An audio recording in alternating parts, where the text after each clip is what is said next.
Chapter 41, in which the captive still continues his adventures. Before 15 days were over, our renegade had already purchased an excellent vessel with room for more than 30 persons, and to make the transaction safe and lend a colour to it, he thought it well to make, as he did, a voyage to a place called Cherchell, 20 leagues from Algiers on the Oran side, where there is an extensive trade in dried figs. 2 or 3 times he made this voyage in company with the Tagarin already mentioned. The Moors of Aragon are called Tagarins in Barbary, and those of Granada Mudahars, but in the kingdom of Fez they call the Mudahars Elches, and they are the people the king chiefly employs in war. To proceed, every time he passed with his vessel he anchored in a cove that was not 2 crossbow shots from the garden where Zoraida was waiting. And there the renegade, together with the 2 Moorish lads that rowed, used purposely to station himself, either going through his prayers, or else practising as a part what he meant to perform in earnest.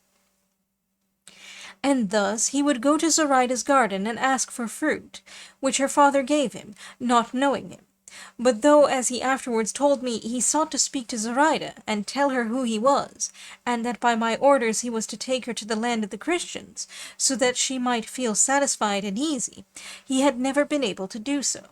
For the Moorish women do not allow themselves to be seen by any Moor or Turk, unless their husband or father bid them. With Christian captives they permit freedom of intercourse and communication, even more than might be considered proper.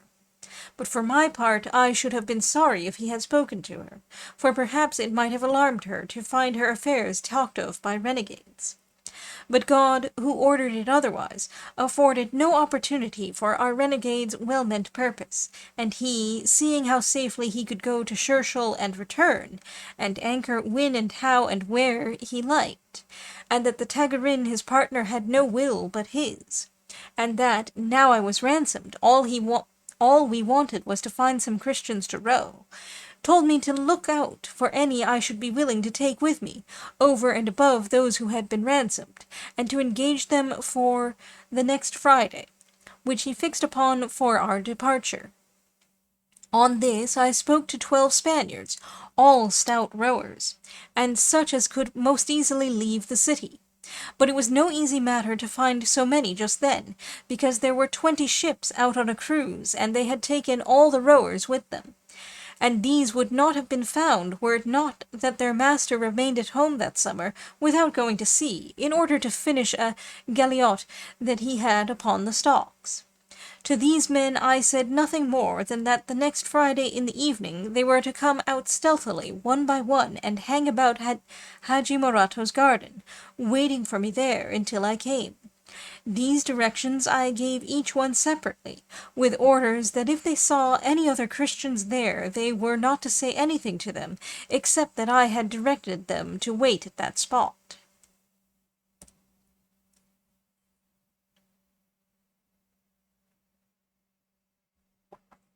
This preliminary having been settled, another still more necessary step had to be taken, which was to let Zoraida know how matters stood, that she might be prepared and forewarned, so as not to be taken by surprise if we were suddenly to seize upon her before she thought the Christian's vessel could have returned. I determined, therefore, to go to the garden and try if I could speak to her. And the day before my departure I went there under the pretence of gathering herbs. The first person I met was her father, who addressed me in the language that all over Barbary and even in Constantinople is the medium between captives and Moors, and is neither Morisco nor Castilian, nor of any other nation, but a mixture of all languages, by means of which we can all understand one another. In this sort of language, I say, he asked me what I wanted in his garden, and to whom I belonged. I replied that I was a slave of the Arnaut Mami, for I knew as a certainty that he was a very great friend of his, and that I wanted some herbs to make a salad. He asked me then whether I were on ransom or not, and what my master demanded for me. While these questions and answers were proceeding, the fair Zoraida, who had already perceived me some time before, came out of the house in the garden, and as Moorish women are by no means particular about letting themselves be seen by Christians, or, as I have said before, at all coy, she had no hesitation in coming to where her father stood with me. Moreover, her father, seeing her approaching slowly, called to her to come. It would be beyond my power now to describe to you the great beauty, the high-bred air, the brilliant attire of my beloved Zoraida as she presented herself before my eyes. I will content myself with saying that more pearls hung from her fair neck, her ears, and her hair than she had hairs on her head. On her ankles, which as is customary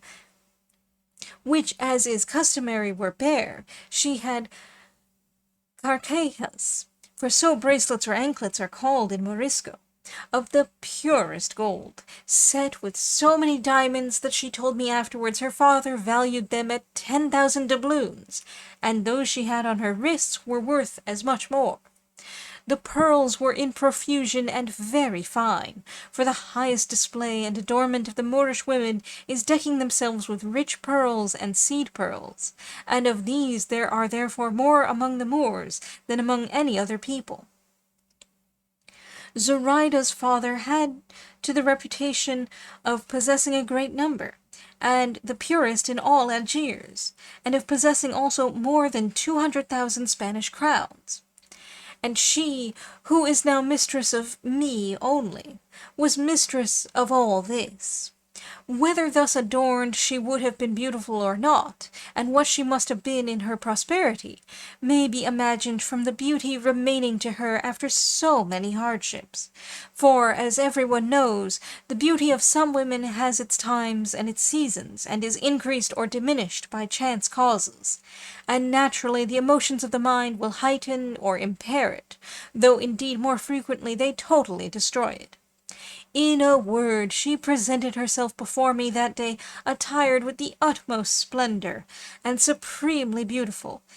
At any rate, she seemed to me the most beautiful object I had ever seen, and when, besides, I thought of all I owed to her, I felt as though I had before me some heavenly being come to earth to bring me relief and happiness.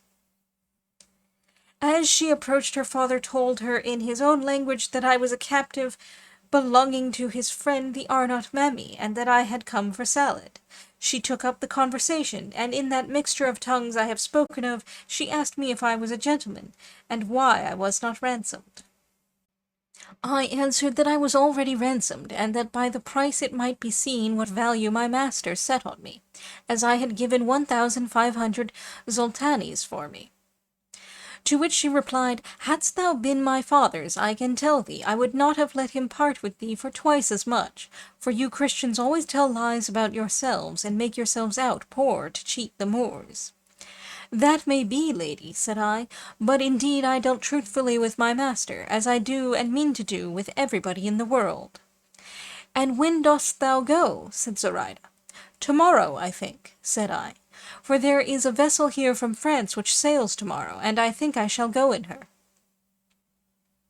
Would it not be better, said Zoraida, to wait for the arrival of ships from Spain, and go with them and not with the French, who are not your friends? No, said I, though if there were intelligence that a vessel were now coming from Spain, it is true I might perhaps wait for it. However, it is more likely I shall depart tomorrow, for the longing I feel to return to my country and to those I love is so great that it will not allow me to wait for another opportunity, however more convenient, if it be delayed. No doubt thou art married in thine own country, said Zoraida, and for that reason thou art anxious to go and see thy wife. I am not married, I replied, but I have given my promise to marry on my arrival there. And is the lady beautiful to whom thou hast given it? Said Zoraida. So beautiful, said I, that to describe her worthily and tell thee the truth, she is very like thee. At this her father laughed very heartily, and said, By Allah, Christian, she must be very beautiful if she is like my daughter, who is the most beautiful woman in all this kingdom. Only look at her well, and thou wilt see I am telling the truth." Zoraida's father, as the better linguist, helped to interpret most of these words and phrases, for though she spoke the bastard language that, as I have said, is employed there, she expressed her meaning more by signs than by words. While we were still engaged in this conversation, a Moor came running up, exclaiming that 4 Turks had leaped over the fence or wall of the garden, and were gathering the fruit, though it was not yet ripe. The old man was alarmed, and Zoraida too, for the Moors commonly, and so to speak, instinctively, have a dread of the Turks, but particularly of the soldiers, who are so insolent and domineering to the Moors who are under their power that they treat them worse than if they were their slaves. Her father said to Zoraida, "Daughter, retire into the house, and shut thyself in while I go and speak to these dogs. And thou, Christian, pick thy herbs, and go in peace, and Allah bring thee safe to thy own country." I bowed, and he went away to look for the Turks, leaving me alone with Zoraida, who made as if she were about to retire as her father bade her. But the moment he was concealed by the trees of the garden, turning to me with her eyes full of tears, she said, "Tamehi, Cristiano, tamehi," that is to say, "Art thou going, Christian, art thou going?" I made answer, "Yes, lady, but not without thee, come what may. Be on the watch for me on the next Huma, and be not alarmed when thou seest us, for most surely we shall go to the land of the Christians." This I said in such a way that she understood perfectly all that passed between us, and throwing her arm round my neck, she began with feeble steps to move towards the house. But as fate would have it, and it might have been very unfortunate if heaven had not otherwise ordered it, just as we were moving on in the manner and position I have described, with her arm round my neck, her father, as he returned after having sent away the Turks, saw how we were walking, and we perceived that he saw us. But Zoraida, ready and quick-witted, took care not to remove her arm from my neck, but on the contrary drew closer to me and laid her head on my breast, bending her knees a little and showing all the signs and tokens of fainting, while I at the same time made it seem as though I were supporting her against my will. Her father came running up to where we were, and seeing his daughter in this state, asked what was the matter with her. She, however, giving no answer, he said, "No doubt she has fainted in alarm at the entrance of those dogs." And taking her from mine, he drew her to his own breast, while she, sighing, her eyes still wet with tears, said again, "Amehi, Cristiano, amehi." "Go, Christian, go." To this her father replied, "There is no need, daughter, for the Christian to go, for he has done thee no harm, and the Turks have now gone. Feel no alarm, there is nothing to hurt thee, for, as I say, the Turks at my request have gone back the way they came." "It was they who terrified her, as thou hast said, signor," said I to her father, "but since she tells me to go, I have no wish to displease her.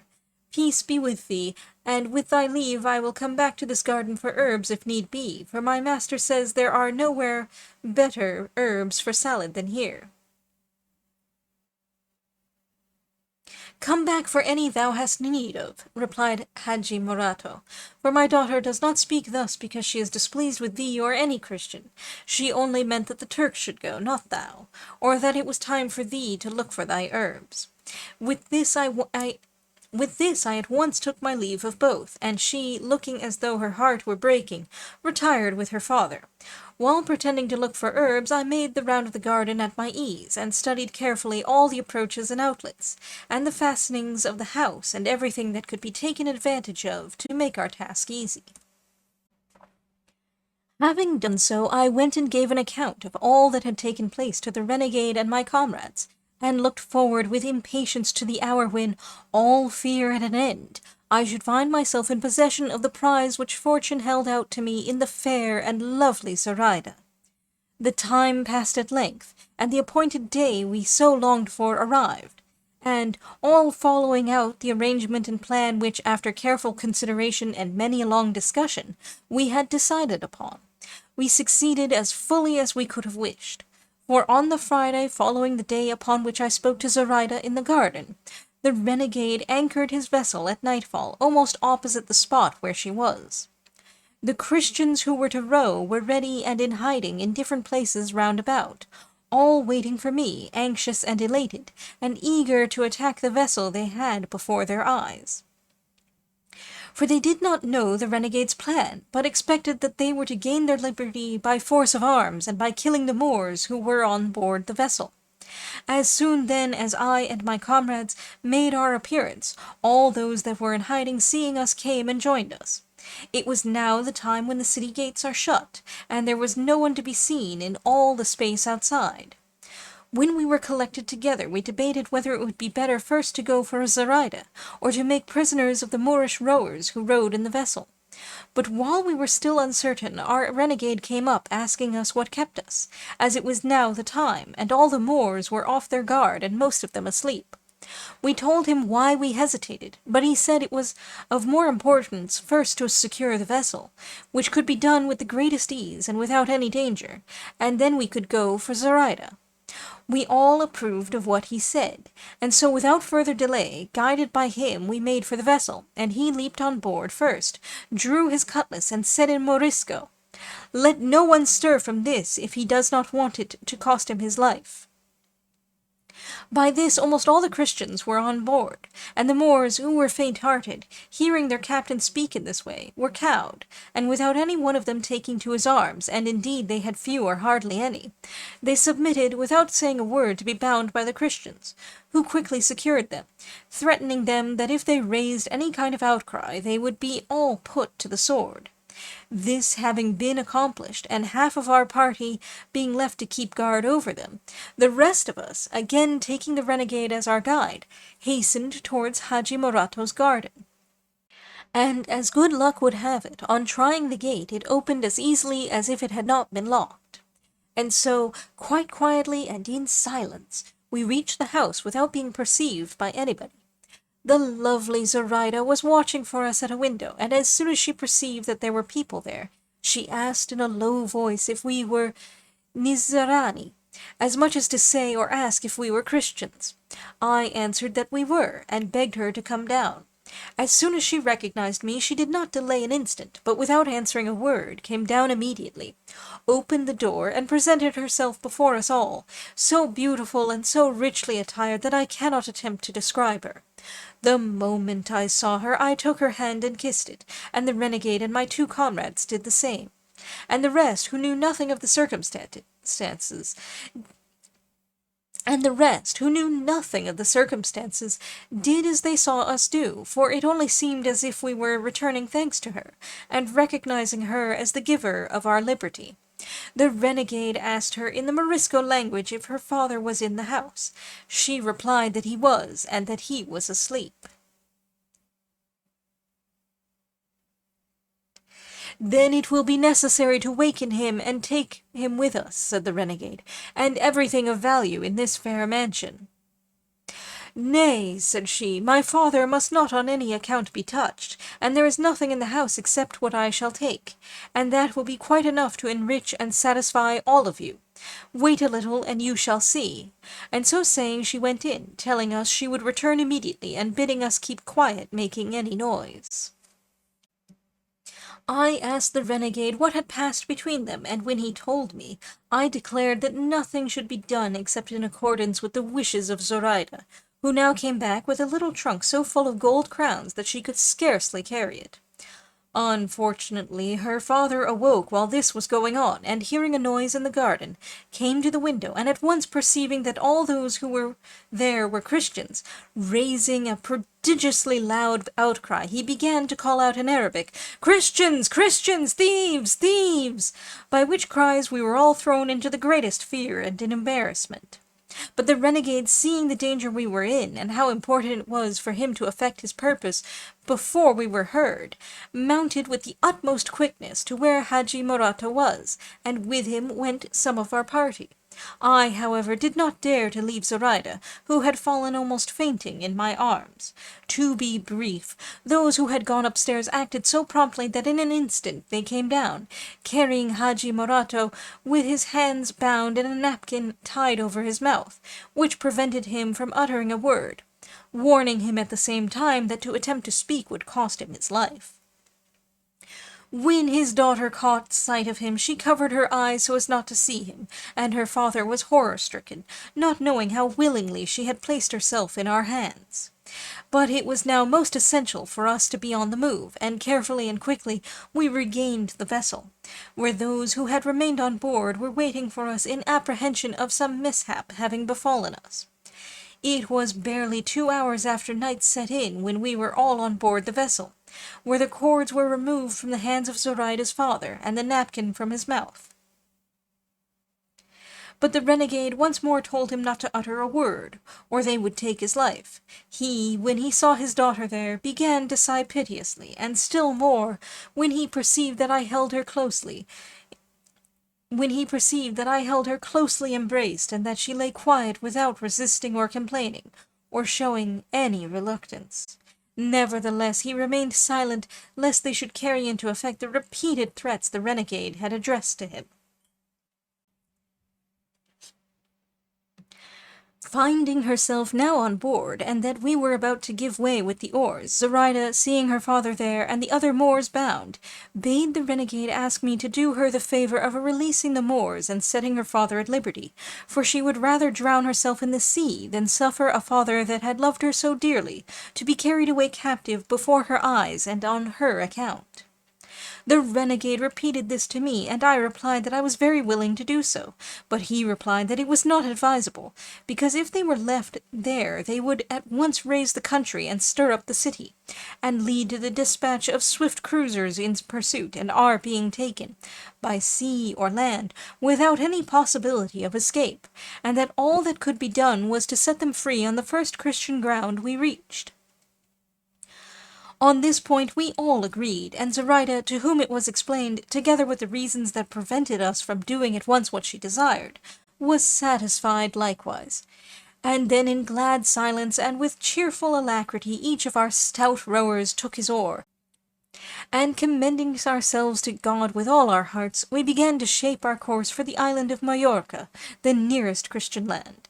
Owing, however, to the Tramontana rising a little, and the sea growing somewhat rough, it was impossible for us to keep a straight course for Majorca, and we were compelled to coast in the direction of Oran, not without great uneasiness on our part, lest we should be observed from the town of Scherchel, which lies on that coast, not more than 60 miles from Algiers. Moreover, we were afraid of meeting on that course one of the galiots that usually come with goods from Tetuan, although each of us for himself and all of us together felt confident that, if we were to meet a merchant galiot, so that it were not a cruiser, not only should we not be lost, but that we should take a vessel in which we could more safely accomplish our voyage. As we pursued our course, Zoraida kept her head between my hands, so as not to see her father, and I felt that she was praying to Layla Marian to help us.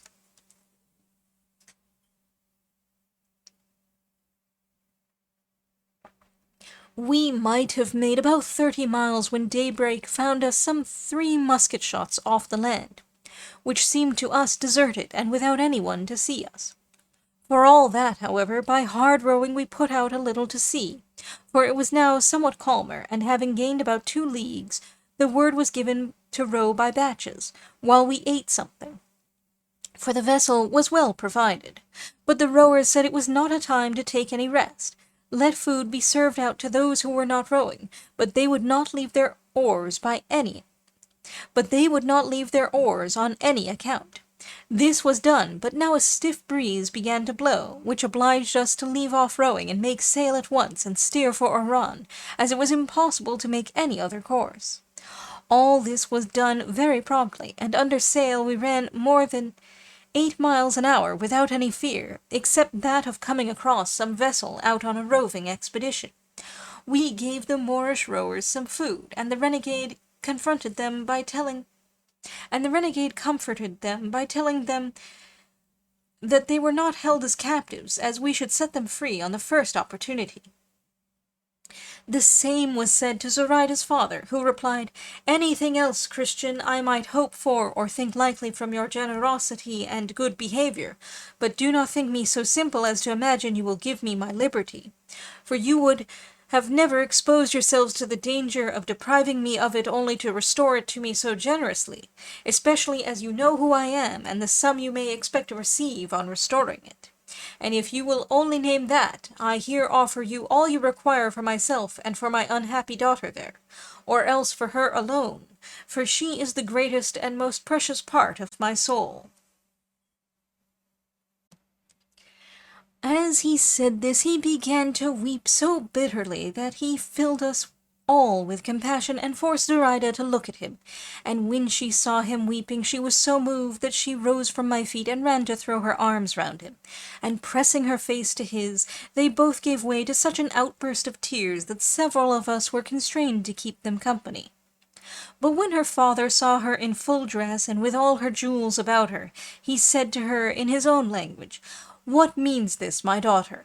Last night, before this terrible misfortune in which we are plunged befell us, I saw thee in thy everyday and indoor garments, and now, without having had time to attire thyself, and without my bringing thee any joyful tidings to furnish an occasion for adorning and bedecking thyself, I see thee arrayed in the finest attire it would be in my power to give thee when fortune was most kind to us. Answer me this, for it causes me greater anxiety and surprise than even this misfortune itself." The renegade interpreted to us what the Moor said to his daughter, but she, however, returned him no answer. But when he observed in one corner of the vessel the little trunk in which she used to keep her jewels, which he well knew he had left in Algiers and had not brought to the garden, he was still more amazed, and asked her how that trunk had come into our hands, and what there was in it.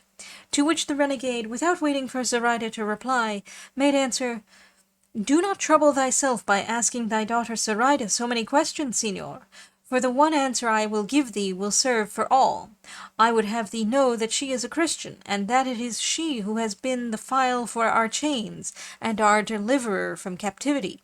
She is here of her own free will, as glad, I imagine, to find herself in this position as he who escapes from darkness into the light, from death to life, and from suffering to glory." "Daughter, is this true, what he says?" cried the Moor. "It is," replied Zoraida. "That thou art in truth a Christian," said the old man, "and that thou hast given thy father into the power of his enemies." To which Zoraida made answer, "A Christian I am, but it is not I who have placed thee in this position, for it never was my wish to leave thee or do thee harm, but only to do good to myself." "And what good hast thou done thyself, daughter?" said he. "Ask thou that," said she, "of Layla Merrian, for she can tell thee better than I."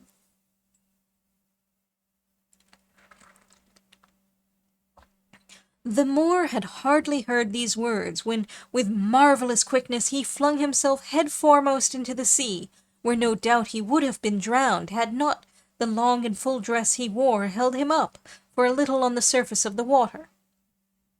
Zoraida cried aloud to us to save him, and we all hastened to help, and seizing him by his robe, we drew him in half drowned and insensible, at which Zoraida was in such distress that she wept over him as piteously and bitterly as though he were already dead. We turned him upon his face, and he voided a great quantity of water, and at the end of 2 hours came to himself. Meanwhile, the wind having changed, we were compelled to head for the land, and ply our oars to avoid being driven on shore. But it was our good fortune to reach a creek that lies on one side of a small promontory or cape, called by the Moors that of the Cava Rumia, which in our language means the wicked Christian woman, for it is a tradition among them that La Cava, through whom Spain was lost, lies buried at that spot. Cava in their language meaning wicked woman, and Rumia Christian. Moreover, they count it unlucky to anchor there when necessity compels them, and they never do so otherwise. For us, however, it was not the resting place of the wicked woman, but a haven of safety for our relief, so much had the sea now got up. We posted a lookout on shore, and never let the oars out of our hands, and ate of the stores the renegade had laid in, imploring God and Our Lady with all our hearts to help and protect us, that we might give a happy ending to a beginning so prosperous. At the entreaty of Zoraida, orders were given to set on shore her father and the other Moors who were still bound, for she could not endure, no, nor could her tender heart bear to see her father in bonds and her fellow countrymen prisoners before her eyes. We promised her to do this at the moment of departure, for as it was uninhabited, we ran no risk in releasing them at that place.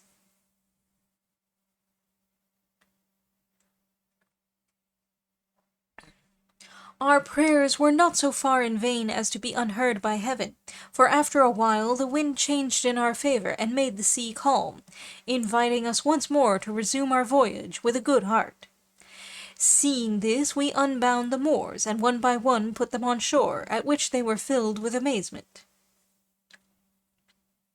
But when we came to land, Zoraida's father, who had now completely recovered his senses, he said,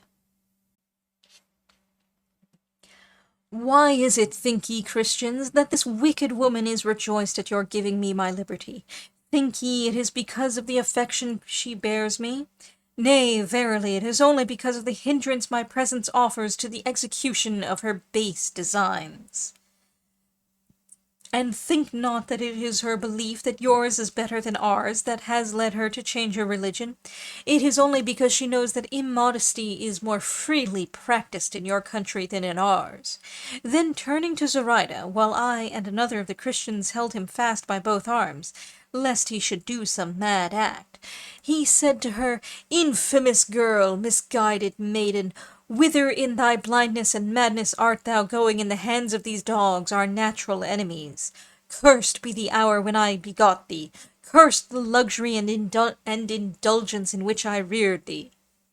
But seeing that he was not likely soon to cease, I made haste to put him on shore, and thence he continued his maledictions and lamentations aloud, calling on Mohammed to pray to Allah to destroy us, to confound us, to make an end of us, and when, in consequence of having made sail, we could no longer hear what he said, we could see what he did, how he plucked out his beard and tore his hair and lay writhing on the ground. But once he raised his voice to such a pitch that we were able to hear what he said.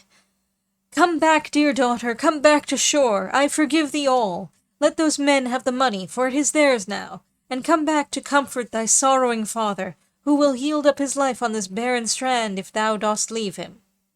All this Zoraida heard, and heard with sorrow and tears, and all she could say in answer was, "Allah grant that Layla Marian, who has made me become a Christian, give thee comfort in thy sorrow, my father.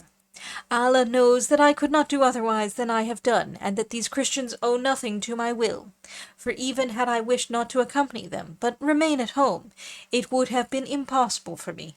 So eagerly did my soul urge me on to the accomplishment of this purpose, which I feel to be as righteous as to thee, dear father, it seems wicked." But neither could her father hear her, nor we see him when she said this, and so, while I consoled Zoraida, we turned our attention to our voyage, in which a breeze from the right point so favored us that we made sure of finding ourselves off the coast of Spain on the morrow by daybreak.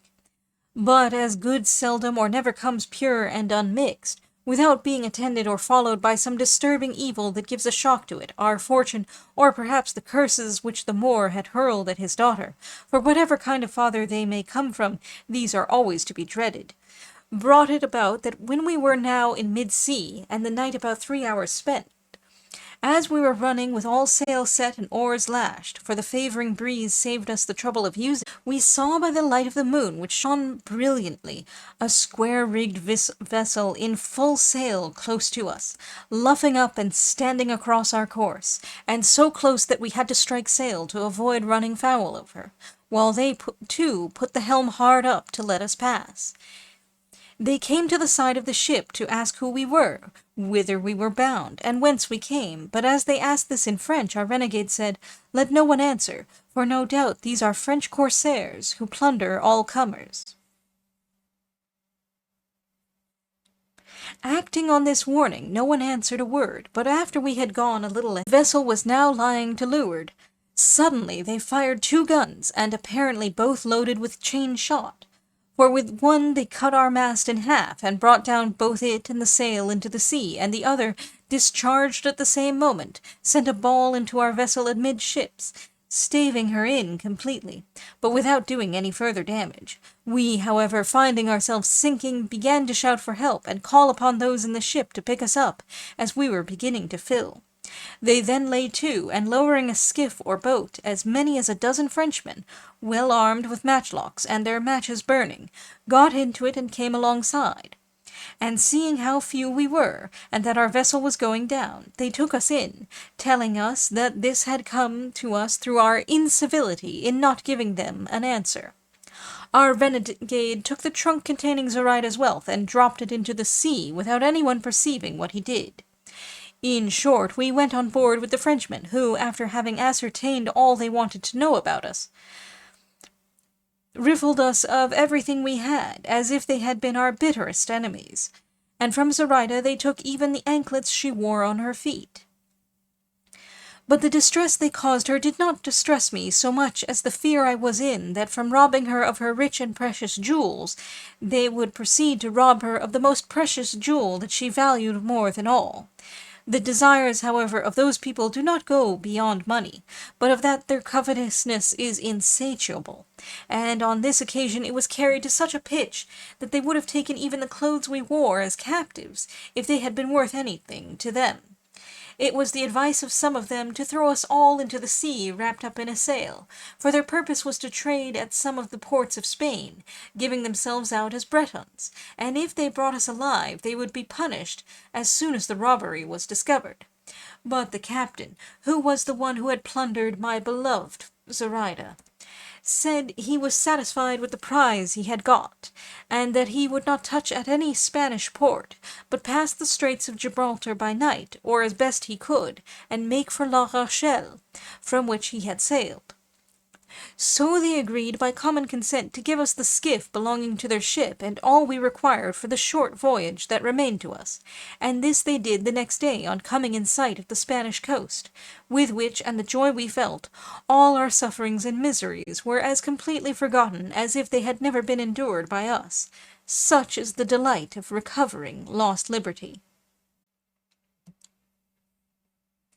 It may have been about midday when they placed us in the boat, giving us 2 kegs of water and some biscuit, and the captain, moved by I know not what compassion, as the lovely Zoraida was about to embark, gave her some 40 gold crowns, and would not permit his men to take from her those same garments which she has on now.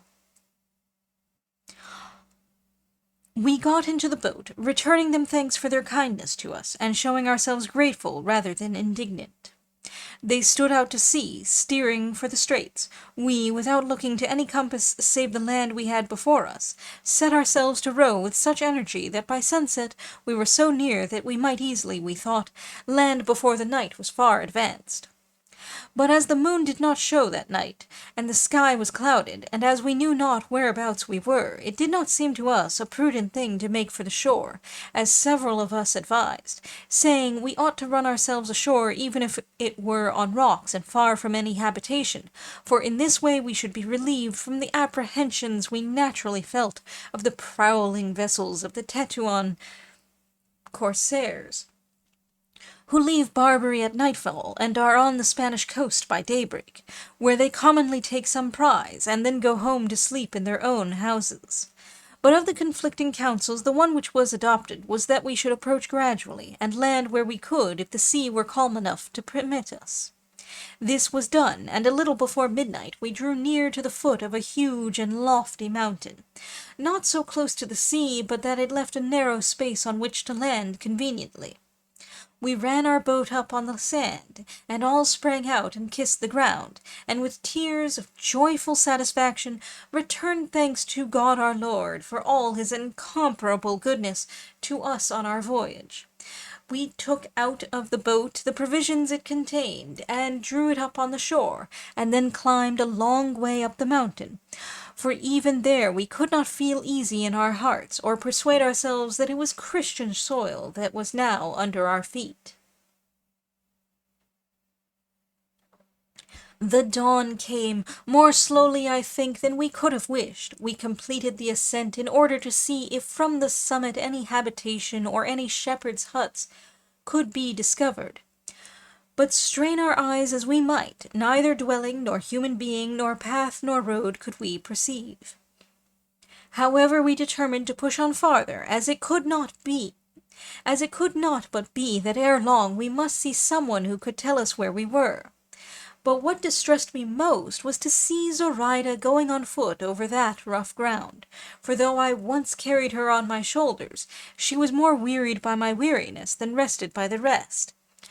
And so she would never again allow me to undergo the exertion, and went on very patiently and cheerfully, while I led her by the hand.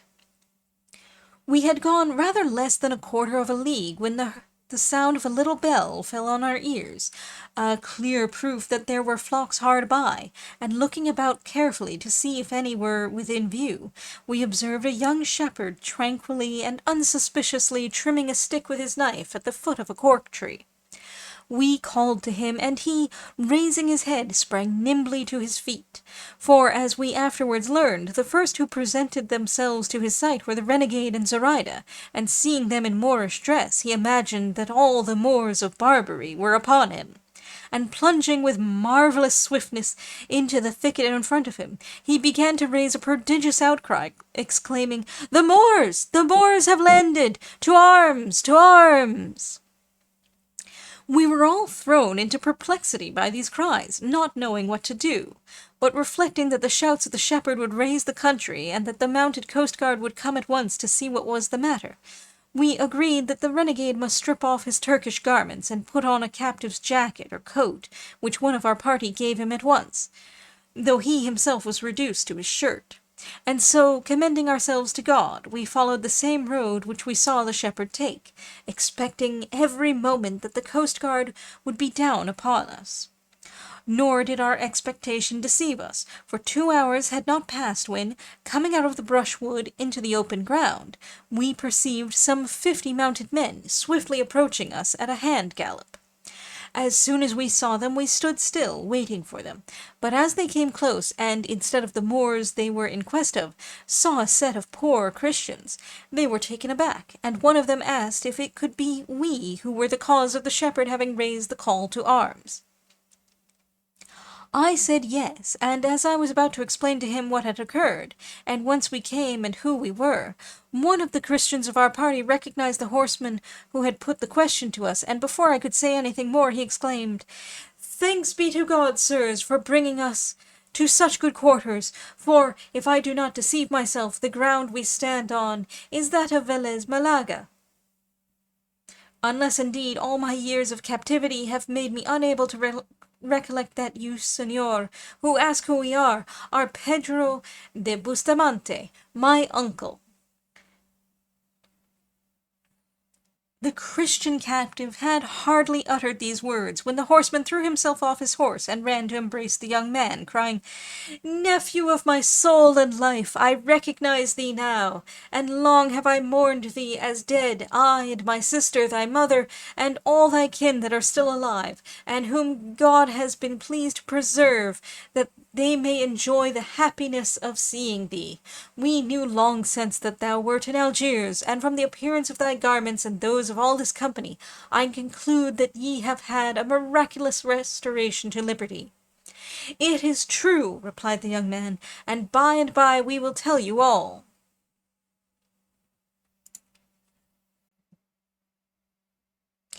As soon as the horsemen understood that we were Christian captives, they dismounted from their horses, and each offered his to carry us to the city of Velez Malaga, which was 1.5 leagues distant. Some of them went to bring the boat to the city, we having told them where we had left it.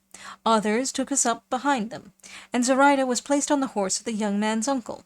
The whole town came out to meet us, for they had by this time heard of our arrival from one who had gone on in advance. They were not astonished to see liberated captives or captive Moors, for people on that coast are well used to see both one and the other.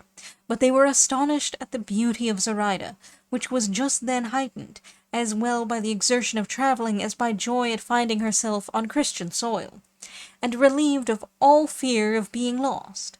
For this had brought such a glow upon her face that unless my affection for her were deceiving me, I would venture to say that there was not a more beautiful creature in the world, at least that I had ever seen. We went straight to the church to return thanks to God for the mercies we had received. I'm getting tired. And when Zoraida entered it, she said there were faces there like Layla Marian's. We told her they were her images, and as well as he could, the renegade explained to her what they meant, that she might adore them as if each of them were the very same Layla Marian that had spoken to her, and she, having great intelligence and a quick and clear instinct, understood at once all he said to her about them. Thence they took us away and distributed us all in different houses in the town. But as for the renegade Zoraida and myself, the Christian who came with us brought us to the house of his parents, who had a fair share of the gifts of fortune, and treated us with as much kindness as they did their own son. We remained 6 days in Velez, at the end of which the renegade, having informed himself of all that was requisite for him to do, set out for the city of Granada to restore himself to the sacred bosom of the Church through the medium of the Holy Inquisition. The other released captives took their departures, each the way that seemed best to him, and Zoraida and I were left alone, with nothing more than the crowns which the courtesy of the Frenchman had bestowed upon Zoraida, out of which I bought the beast on which she rides, and I, for the present, attending her as her father and squire, and not as her husband. We are now going to ascertain if my father is living, or if any of my brothers has had better fortune than mine has been. Though, as heaven has made me the companion of Zoraida, I think no other lot could be assigned to me, however happy, that I would rather have. The patience with which she endures the hardships that poverty brings with it, and the eagerness she shows to become a Christian, are such that they fill me with admiration, and bind me to serve her all my life. Though the happiness I feel in seeing myself hers, and her mine, is disturbed and marred by not knowing whether I shall find any corner to shelter her in my own country, or whether time and death may not have made such changes in the fortunes and lives of my father and brothers, that I shall hardly find anyone who knows me, if they are not alive. I have no more of my story to tell you, gentlemen. Whether it be an interesting or a curious one, let your better judgments decide. All I can say is, I would gladly have told it to you more briefly, although my fear of wearying you has made me leave out more than one circumstance. Arnaut Mami. The Arnaut Mami was the captor of the sole galley on board of which Cervantes and his brother Rodrigo were returning to Spain. He was noted for his cruelty, and was said to have his house full of noseless and earless Christians.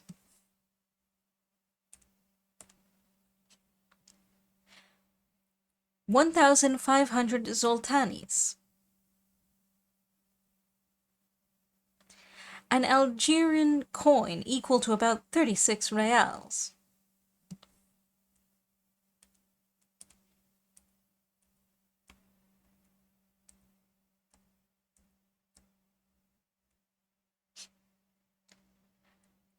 To the Tramontana.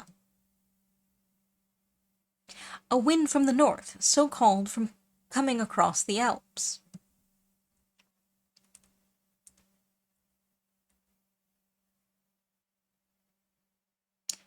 Cava Rumia.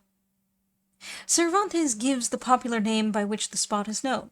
Properly, it is Cuba Rumia, the Christians' tomb, that being the name given to the curious circular structure about which there has been so much discussion among French archaeologists.